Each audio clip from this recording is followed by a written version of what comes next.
Welcome back to the Fitness, Wellness, and Longevity Podcast. In today's episode, my special guest is transformational comedian Kyle Cease. Not only is Kyle a best-selling author of the book, I Hope I Screw This Up, but he is also the leader of an unbelievable community evolving out loud.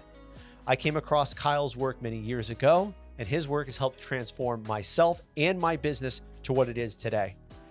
We got to sit down and talk about all sorts of things, from his earlier career to his transformation into a father. And we also talked about his newest venture, trying out the world of Jiu Jitsu, where he's putting himself in a position that he's never been in before, more ways than one, and is finding great transformation from this experience. The main reason I wanted to have Kyle on in today's podcast is to show that somebody who can rest on their laurels in many different ways through their career, money, their family, they can still challenge themselves in new ways constantly to create expansion and rewrite their own story. So if you like this podcast, I would consider subscribing, like it, rate it, review it, share it with a friend, and enjoy this episode with my special guest, Kyle Cease. Kyle, first off, I just want to show you something. This is from April 3, 2016. You and I meeting for the very first time. Where's that? Is that at the Alex? That is at the Alex. Look at that bearded gentleman behind us, too. That's Chris. That's Chris.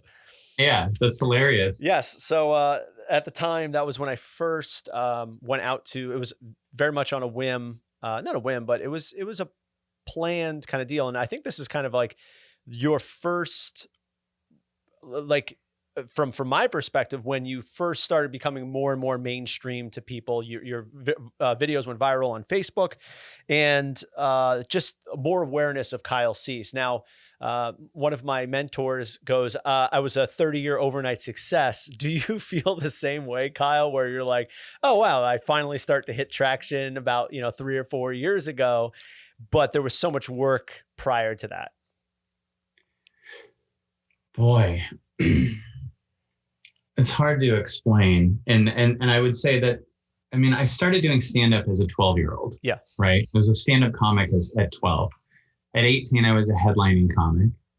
At 20, I was an actor in 10 Things I Hate About You and Not Another Teen Movie at 22 or whatever, and then had a Comedy Central career and toured in my 20s and did over 1,000 colleges and headlined comedy clubs everywhere. So that was all that work was involved. And that was also bringing success in that way. Right. And then we switched over, but I was also half known for the stand-up already. Right. So the event you're at was 2016. That was the first of the huge Evolving Out Louds that we had.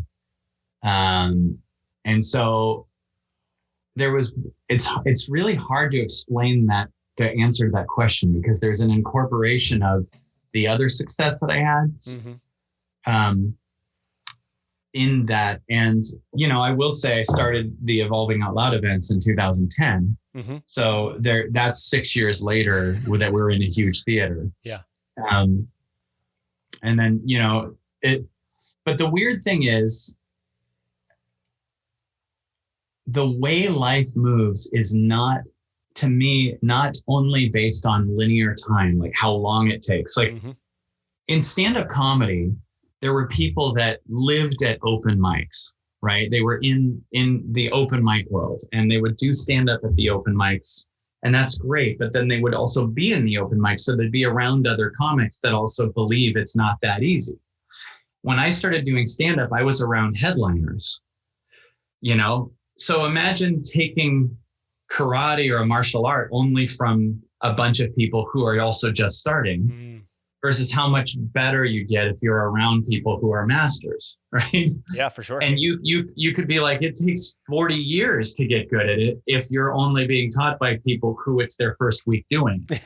Yeah. Right? You're going to get caught in some of their own limitations. Right. And so for me, like, in stand-up, I had this thing, it's so weird because it's also embarrassing, but I always was connected to whoever was at the top of whatever. And this literally went all the way to when I was a kid, I was best friends with my mom and I was best friends with the teachers more than I was the other kids at school, right? Which is not also great.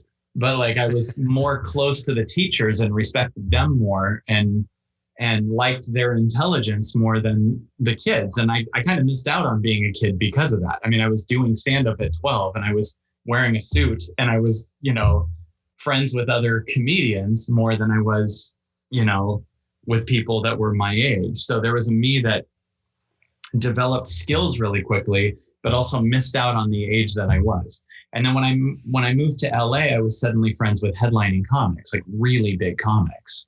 And I remember a lot of comics that rejected those comedians, right? And saw the really successful ones as like lucky or whatever. And they were like judgmental of them and would walk out of the room. And I would watch those comedians and be like, that good is available. Like you can be that good at this and be glued to them and interested in that and saw that as possible. And so that kind of made me almost oblivious to that it can't work. That made me just like, I don't even like the words, I'm going to be that good. It was like, I am that good and I'm just catching up to it, So for me, success was a byproduct of the vibration you were surrounding yourself with. It was also a byproduct of the vibration you leapt at. Like I rented a 1,600 or whatever that was, 1,400 seat theater before we even knew if we could fill it. We were used to filling 200 seaters. And there was no part of me that believed first or had evidence that I could fill that. I put myself in the position to where I had to fill it. You get what I'm saying? Yeah, where sure. like, and then we did instantly. And then I really felt, this is a corny thing to say, but the universe was totally giving us opportunities to fill it very quickly too. Like once I rented that theater and had a couple months out, I would go to like the dentist office and then sit in the waiting room next to a woman who ran a radio show. And my mind was so like fill the theater that I was like, could I come on your radio show and advertise it? And then suddenly I was a regular on that show. That actually happened. And if I was in a place where I'm just doing 200 seat theaters and not filling it, I would have just overlooked that person. Does this make sense? Yeah, for sure. So when you put yourself in a position where you have to change, like, and you make leaps that are higher vibration than you thought you were, you suddenly have to fill that gap with how could I do that? Right? Yes. Like, I feel like I'm answering that in a little weird or roundabout way, but it's almost like Karate Kid. It's like he needed to say, we'll do the tournament in 2 weeks to leverage Daniel to spend 12 hours a day washing cars. Washing cars, paint fence. Yeah, and putting one foot on a pole and on the beach or whatever you do. No, it's interesting because obviously Evolving Out Loud led to the AEP, which is now something that has grown enormously. And what is the membership of the Absolutely Everything Pass at right now? Like how many members are you guys having on a monthly basis? I don't know offhand, but it's around 3,000, close to that. That's unbelievable. Like, and this is where when people go, well, technology is ruining society, I push back because I go, it's just a tool. And how hard would it be for other people to access 3,000 other people from all over the globe of similar mindsets in order for them to connect on this level? It'd be very challenging for most of them. Obviously, surrounding yourself with where you want to be, individuals of where you want to be, seems like it overlaps with the community that you've built, the AEP community that you've built. And it's hard for some people to kind of get out of their own way unless they have other people around them that are almost, where they want to be. Do you feel like that is part of the case with the success of the AEP community? Well, what I want to offer is a vibration that's higher than what you're surrounded by. Like, I know that we started with that, and yes. That's a good. But at one point, your higher vibration is not based on people, right? So I meditate a couple hours a day, usually, at least an hour a day. I did today almost an hour and a half, right? 2 hours maybe. And you have directly connected to you callings that are so big. And those callings are actually so scary because they're actually a new world trying to burst through you. Not only in your physical work and your relationships and your money, but like all callings are a higher thing that would change the entire planet, like, because you're bringing something new to it.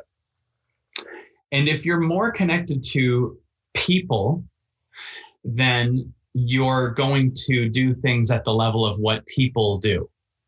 But if you go to a frequency now that's past people, you start to hear callings for, like imagine Stevie Wonder just getting his ideas for music around other musicians. Okay, Stevie Wonder would be capped at what's already been made, right? But if he's instead listening to a higher frequency, he can pick up things that are a world that we've never heard before, right? Yeah, and precisely. so what I really believe in more is hearing the callings that are past what you've ever seen before. So, and the callings are, what's crazy about the callings is they're always different, right? There's like, oh, that would expand me. And then you start to realize that, like, I just went through a calling that said, I want you to surrender something to someone else. Like, I have a teammate that I know that's incredibly ambitious and is a great doer that I'm going to let run AEP in its fullness. And part of what it would be is, so the Absolutely Everything Pass has been this format where we had members that would hear my content, right? And so on Sundays and Wednesdays, I do these things. But we started bringing in a couple other speakers. And now there's a higher calling to just make it a bunch of speakers where I'm an even speaker in it, not just the star of it. And we're about to rebrand and do all kinds of stuff that caused me to have to surrender to someone else. And my ego goes, well, will the speakers speak on my level? Will the speakers whatever? But that's also capping many more people from coming in that need different levels. So, and I'm like learning to surrender and let someone, really ambitious create all kinds of different things that would turn it into like a Netflix for transformation, then just keep it capped at what Kyle wants to do. And there's a me that goes, if you surrender this, you'll actually bring in so many more people and shift so many more people, because you're just right now glued to people that hear it from your vibration. But if you would surrender that it's about Kyle Cease and make it about everyone, you could have 100 times more people. And there's a me that humbles myself and goes, that's my highest, to learn to surrender. That's my highest right now, to like let go and let someone else do it, right? So the bigger point is, if you really listen, life is always teaching you your next thing to learn. And it wants to teach it to you, I think, through listening, because it's always a cutting edge way that has never been seen before. And there's a unique lesson in that, right? Absolutely. And so being connected to what you already have on the outside, that's a third dimensional world, what you already see in the physical. But what if you connect to a frequency that's higher and the third density world matches what you're creating? What if this world is a mirror of you? And if you're still stuck on looking at what the mirror does, you're going to keep getting it. But if you like look at what you are being called to do, then the mirror changes. It's interesting as you start to talk about this, Kyle. I see a transformation in the moment with you. You see things that are heavy vibration with you very easily, and you see things that all of a sudden, the particles start to get charged as we start to talk about these things. I want to ask you a follow-up question as to getting out of your own way, because at a time, I imagine there was a part of you that said, man, I have to grow this community. That's my highest calling. And then all of a sudden you got to a point where you go, wait a second, my highest calling might be something bigger than this. Can you talk a little bit about what that process feels like to you? Yeah. So every human being has a guidance system and a higher calling, and almost all of us sacrifice that calling to, look a certain way or keep a family together or whatever. And what I find is when you follow the calling first, like everything takes care of itself, right? My daughter is my best friend in the world, but if she has me saying I can't be me fully because of you, then she's the burden to why I'm not being me. And what she needs is a dad that shows her, follow your highest calling always. Right. So a lot of times I know people who are like, I'd love to go change my life, but I have kids. Right. And you're like, your kids are actually the reason you should, right? Like you're making them the reason you don't. Right. And so, or my work, right? Like I have a really awesome company here and we do really huge things. And aside from AEP, we have millions of followers on all kinds of different things. And if I make my work bigger than me, both are going to fall. Yeah. Because right now in this time, source is showing up in all of our lives. And you know that because you're struggling and you're used to life being, you run your company, you're used to life being, many people right now are like, I used to just have it together so much, right? Yes, your circumstances were totally together, but source is trying to come in and kill your attachment to that job, that relationship, that identity, the Porsche in the garage, the ability to travel. It's like going, connect to me now. Yeah. Connect to this moment, surrender these patterns, right? And so you have to make your connection to yourself first, whether it's through meditation in the moment, whether it's through your creativity. But if I make my business bigger than me, then I'm going to sacrifice what the new world is that's trying to birth through me. And then the business becomes a giant reason why I'm not following my calling. So my audience gets to feel like a giant burden. And eventually the content's going to suck. And it's just going to be a byproduct of me not following and staying connected to that high vibration. So I'm willing to sacrifice anything for the highest me. And weirdly, the world gives you everything. I'll never forget when I once said, in a meditation, merge me with my soul, no matter what the cost. And then life goes, okay, we're going to change everything in this person's life. And it was painful and hard. And I had to cry out old patterns of addiction. And if I ask my soul what it wants, it doesn't say, I want to be in a bigger theater right now. It says, I want to learn how to be a father on a new level. I want to be present. I want to, I'm doing the calls now. I spent from 12 until the beginning of last year on the road. So the higher me isn't just about having the most successful career anymore. It's about being here. That's something I don't know how to do still. Like I'm still learning, Yeah. And it's one of those things that whatever you're getting is exactly what you need.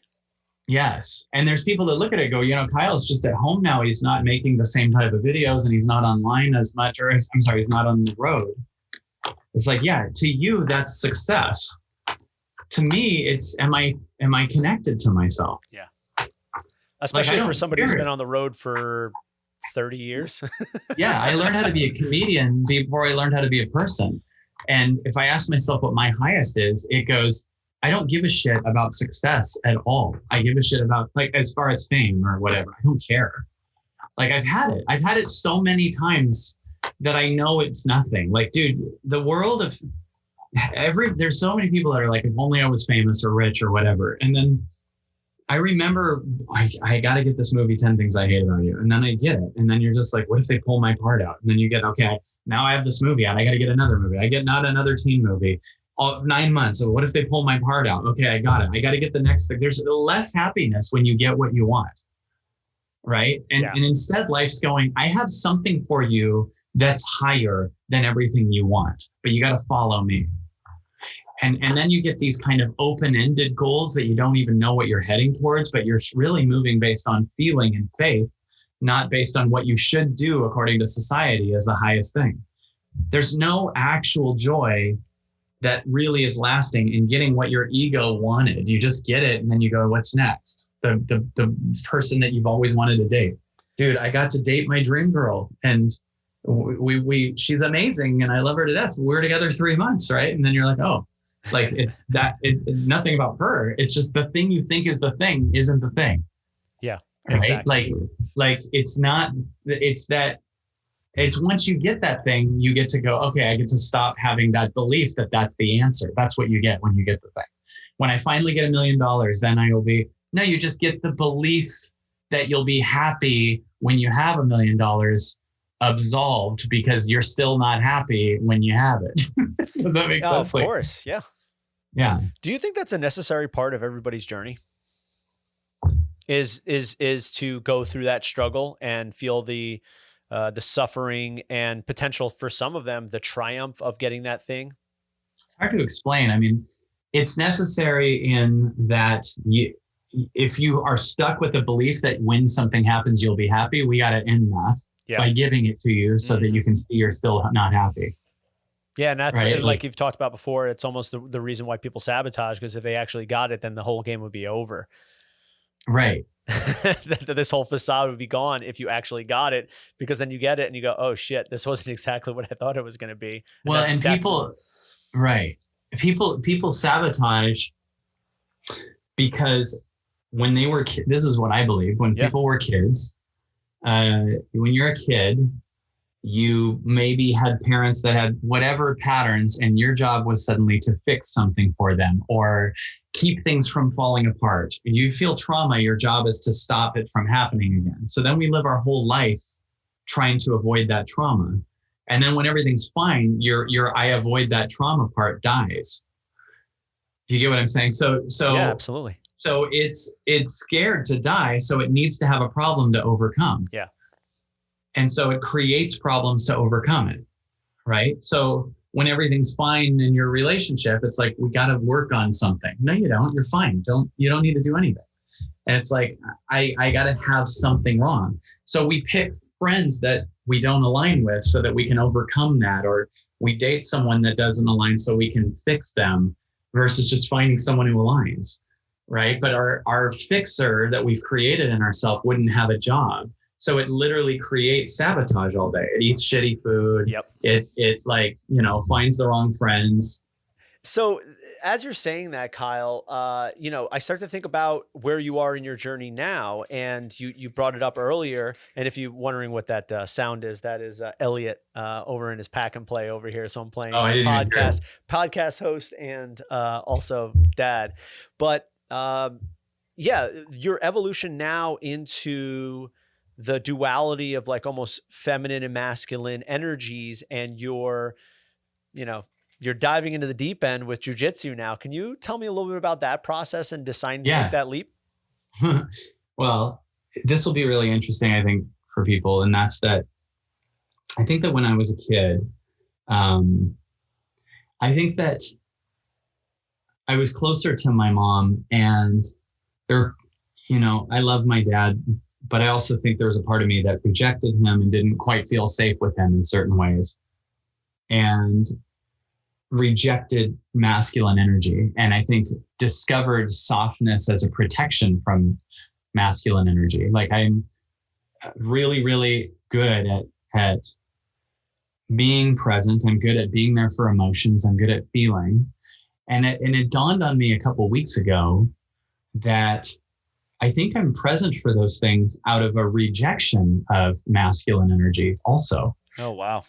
And there's a part of me that had seen a lot of, ultimate fighting or MMA and shit like that. And just, it's like thinking to myself how much that's not me.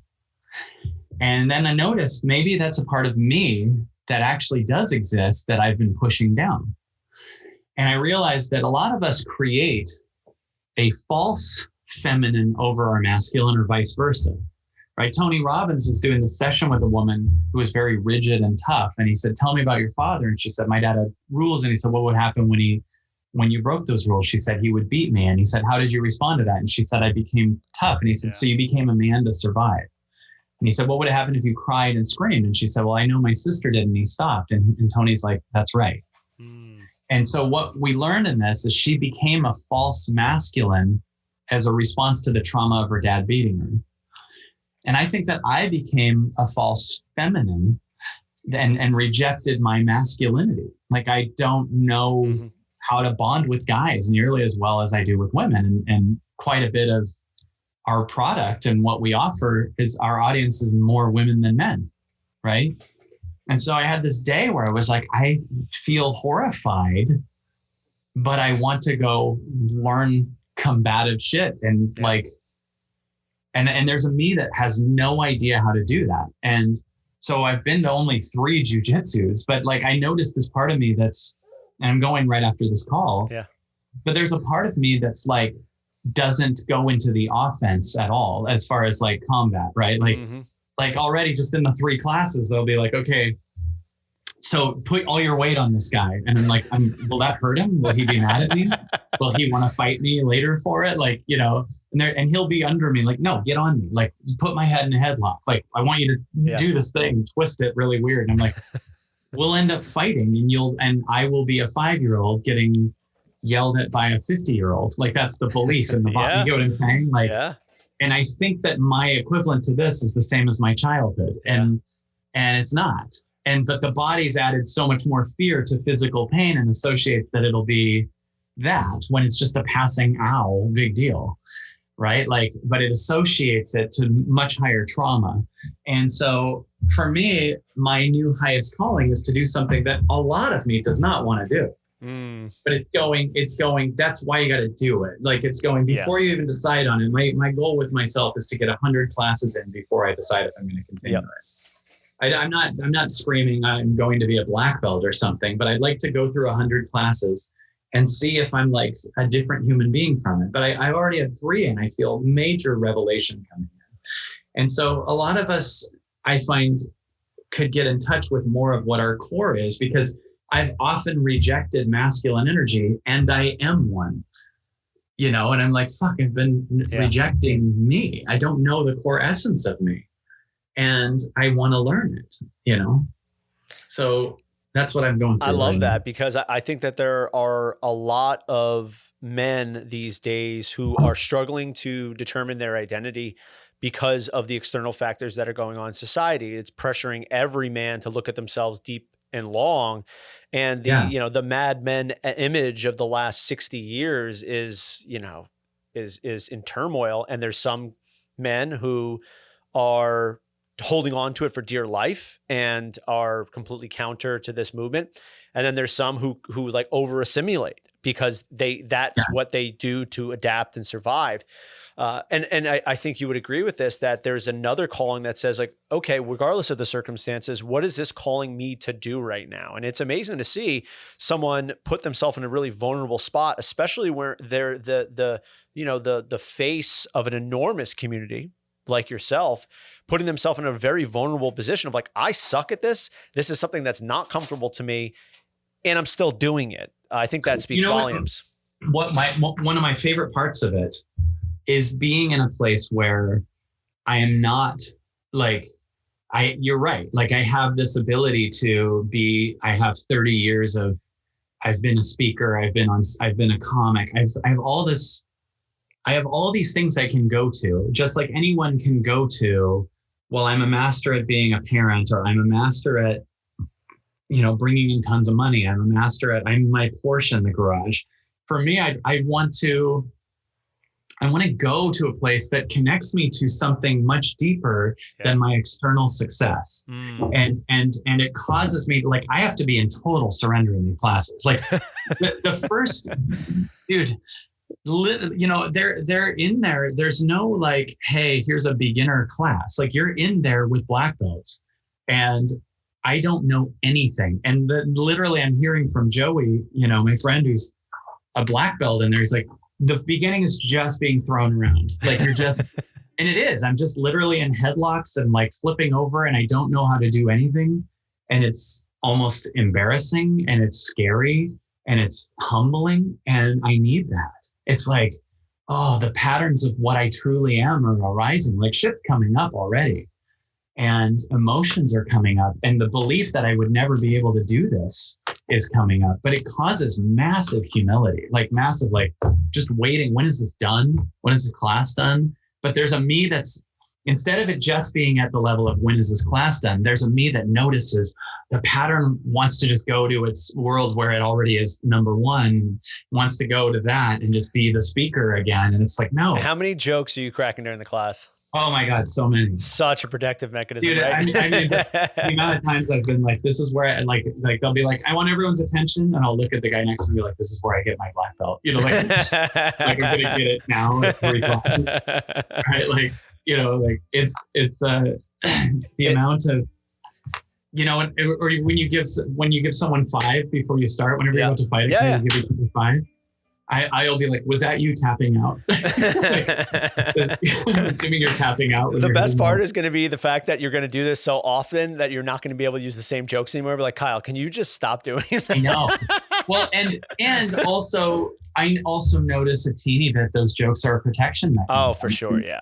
And like, there's a me that's wanting to say them less, you know, and that makes me want to cry almost. Like there's a me that it's just like, this is hard, and a joke can like numb it. Oh, and a joke is also welcome, but it's also like, you know, I had a guy pin me just for so long, and then I got up and was like, are you okay? You know, like, of course he's fine. And I'm the one on the ground. And like, but there's a, like, to not be able to have a joke almost makes you want to cry. And like, that's like, wow, I've had comedy as a protection.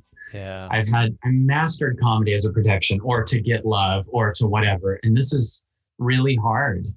And I love that. I like, it brings up shit, and I love that.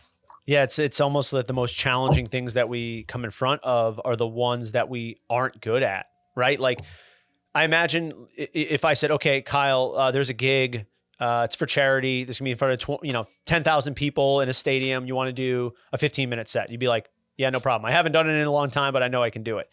Whereas there'd be no fear at all. Whereas if I said, okay, you're going to take on a white belt who's been doing this for 3 weeks longer than you, and you're not allowed to use a joke when you lose, how does that make you feel? I'd be horrified. Yeah. And it's funny to me because in my body, it's a given I should be horrified because that's physical pain. But to you, it's like, no, the stadium is scarier, right? Oh, like there's, yeah. And when I hear a black belt nervous about the stage, I don't get it. I'm like, you're not going to physically get hurt. It's like, there's nothing that happens. But I've seen already some, I saw a black belt that was teaching that you could tell was nervous that like the audience was different, like that there were black belts and white belts. He's like, I don't know. And I'm like, how do you have stage fright? You could kill any of us. Isn't that crazy? What's that Seinfeld quote? Most people, number one thing that people are afraid of is public speaking. Number two is death. So you'd rather be in the casket than giving the eulogy. Yeah, totally. But that is so foreign to me because I've been on stage since I was 12, right? So I don't even understand that.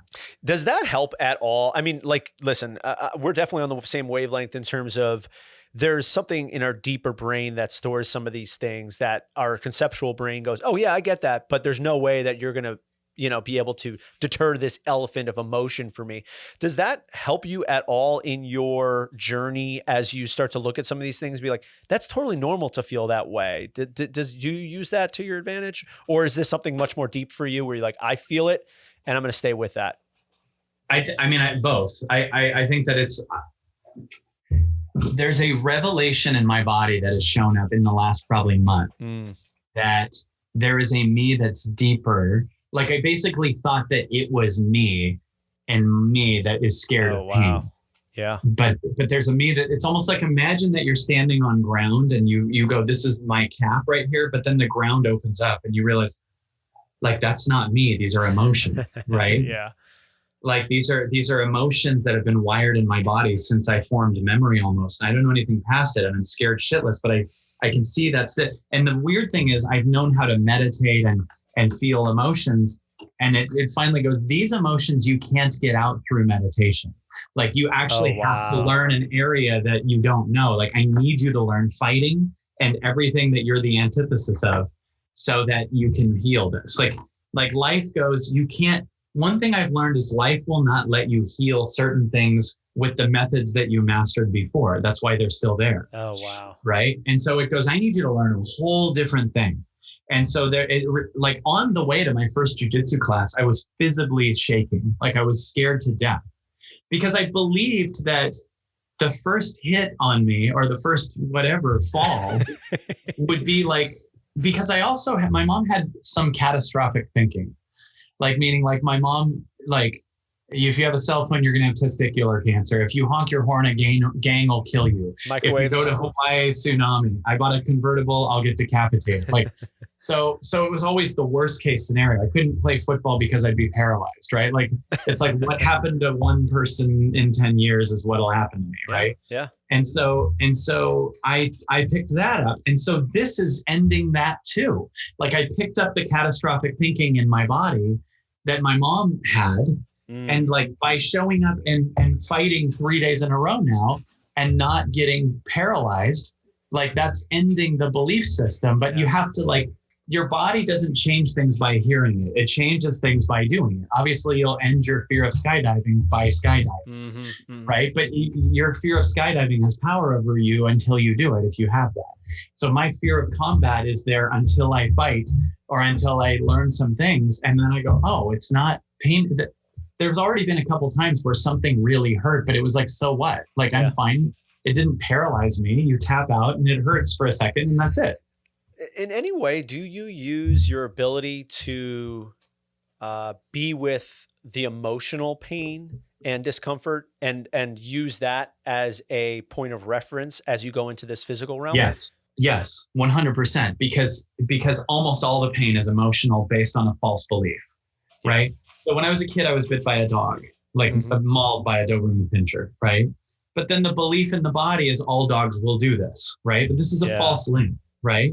Or you're in a relationship where someone's screaming at you and they're abusive, and then you're like, all relationships will be this. Or you get what I'm saying? Like the emotions are attaching a past unseen story to the current thing, and they're actually wrong, right? So they're saying this is what will always happen. It'll be like that incident, but you're falsely linking that incident thing to this. And you got to remember that incident isn't the same as this one, because you're already farther emotionally capable. Like me at 5 wasn't able to process what I can process now. I could probably process more than most people, even because I meditate 2 hours a day and I'm, in this other place, right? So yeah, the emotions still have to come up because the only way out of the pain is through. So I'm in the class, like in a combination of like scared, and then I'm like aware that's a lie. Then I sit there for it. And then it brings up the shit from my childhood. And then I feel that, and then I cry that out, or just be present for it. Or you just kind of open this thing up. And then after my first day of jiu-jitsu, I totally cried at night, right? I cried out a little bit of the me that associates pain to physical pain when it's an intense emotional other pain that's attached to the physical pain. I think that's amazing because you can go from the kind of emotional, spiritual realm into the physical and use that. But do you feel the opposite too? Because I in some ways, as I went through this process and I'm obviously unfolding into this process, and as I started meditating, I called on my own experiences of just physical pain and go, if I could go through that stuff and it was, it really did this stuff to my body, I could probably do this on an emotional sense too. So I think there probably is some kind of duality there as well. It's weird how many people I know have mastered physical pain, but don't know emotional pain, right? And I think there's some people that sitting with themselves is more horrifying than killing someone else. Like, I mean, there's people that go into the Marines or the Army, and then like when it comes to actually being with their inner pain, it's horrifying. Right. I mean, think of all of those, like that known cliche military father that we all know, that has been through combat and talks about being in Vietnam or World War II or whatever. But if you ask them what they feel, they're horrified. What do you feel? As far as they don't even want to talk about it. They will numb it. I don't talk about that. I don't talk about that time where I missed that person, or I don't talk about failure or my heart or our feelings. Fuck that. And it's like, dude, you were in a cage in Vietnam and you were tortured. Like but you're scared to like talk about what it feels like to miss your ex, or what it feels like to feel lonely.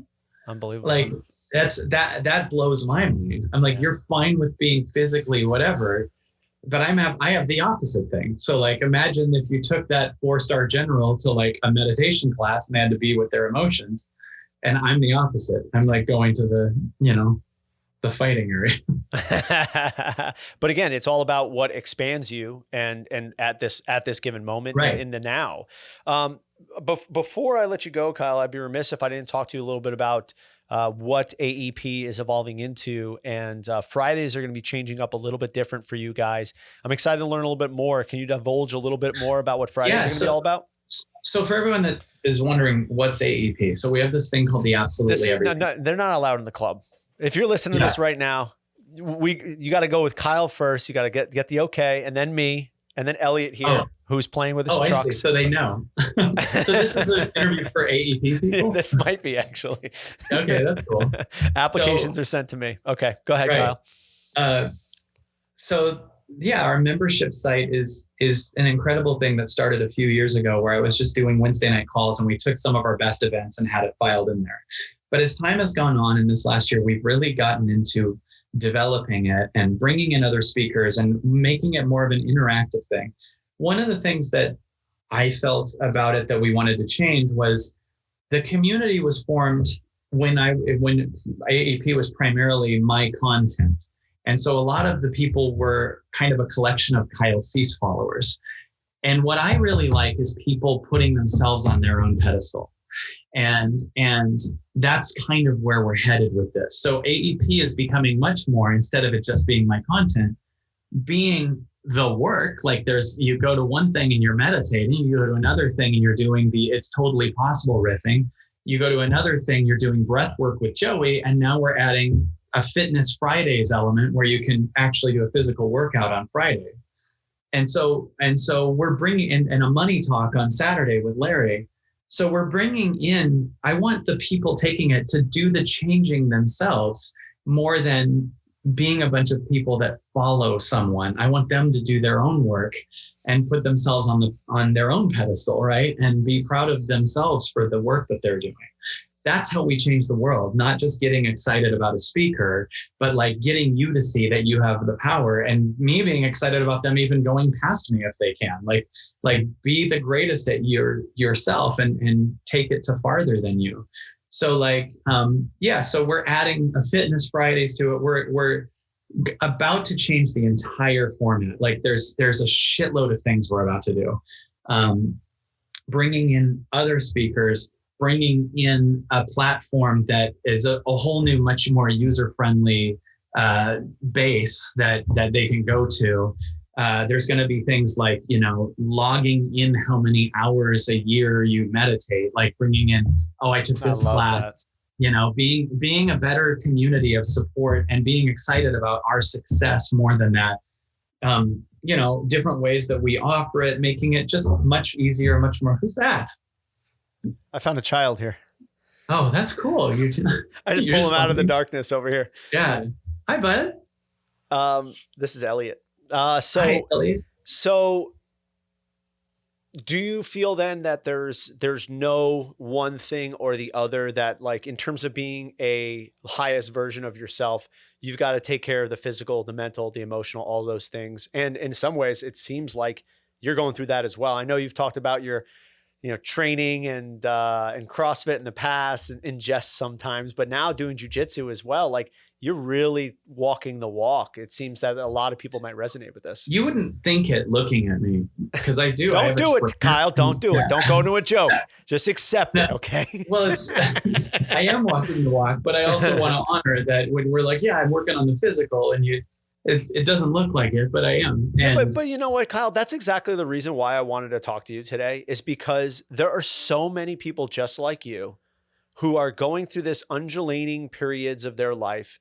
They have to put something on the back burner. And sometimes it happens to be their fitness or because there's higher callings. Like, look at this guy. You know how many hours a week I used to work out, and then I had a kid, and it's like, if I can get 30 minutes, like twice a week, like I get it in. Yeah. Dude, I have a personal trainer and jiu-jitsu every day now, and I walk in the morning, and I'm like, I can't imagine being able to do 30 minutes and having your body. That being said, Kyle, there's nothing that says that I'm more healthy than you. There's this, there's science that says, 50% of all people who are diabetic are not obese. Right. So I think we look at ourselves and we go, I'm not that thing on the billboard, so I must be unhealthy. I guarantee you're 90% more healthy than most people. I guarantee it. I'm fairly, everything's organic and pretty much raw vegan, in most cases. But most people don't know what that means, Kyle. That's true. That's true. I've had it where I go to restaurants and go, is this food raw that's coming? And they say yes. And then it's this totally fried thing. And I'm like, did you think raw just meant exists?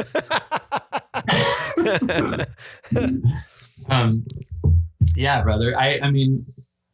Basically, I just wanted to have you on in this podcast just to tell you how inspirational and motivational and like transformative it is just for you to be going through this process, committing to something that's very uncomfortable for you and finding expansion through that. And, you know, maybe on the other side, you end up losing weight. Maybe on the other side, you get more creative. Maybe on the other side, there's so many possibilities that are there, but it's about showing up. And I think that's something that I wanted for people to listen to this and see this, realize that a guy who's quote unquote as successful as you are has something that is obviously something that they want to work on, and they're open and vulnerable to actually doing it instead of sitting on the laurels that they've created for the last 30 plus years. And by all means, you definitely could have.